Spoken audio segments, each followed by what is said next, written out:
बारामती एअरपोर्टवरती झालेल्या अपघातामध्ये बारामतीत नव्हे तर पूर्ण महाराष्ट्रामध्ये आता हळहळ व्यक्त केली जाते। राज्याचे उपमुख्यमंत्री अजित पवार यांचा विमानाचा अपघात झाला।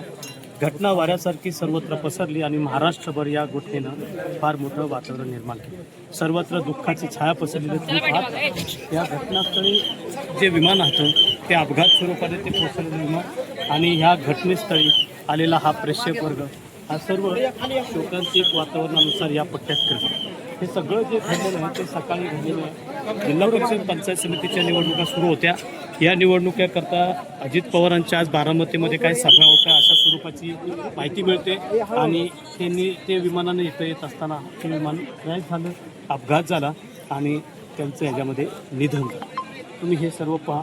जमलेला हा सगळा घटनास्थळी येऊन या घडामोडीकडे जरी पाहत असला तरी या घटनेची हळहळ पूर्ण राज्यभर चर्चेला उधाण करून ठेवलेली आहे। राज्याचे मुख्यमंत्री देवेंद्र फडणवीस आणि मुख्यमंत्री शिंदे हे सुद्धा सर्व कार्यक्रम रद्द करून बारामतीकडे येणार आहेत अशी माहिती मिळते। दिल्लीवरून सुप्रियाताई सुळे आणि अजितदादांच्या सुविध पत्नी खासदार त्या सुद्धा निघालेल्या आहेत अशी माहिती मिळते। पण या परिसरामध्ये हा झालेला अपघात हा प्रचंड लोकांसाठी धक्कादायक घटनेचा आहे। मी पाहत राहा आवाज लोकशाहीचा, मी विजय चौक।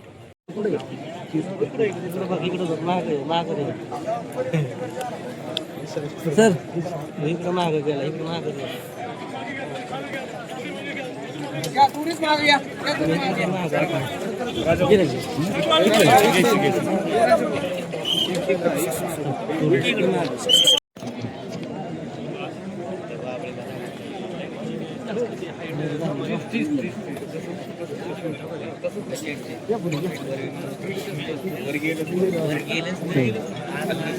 चला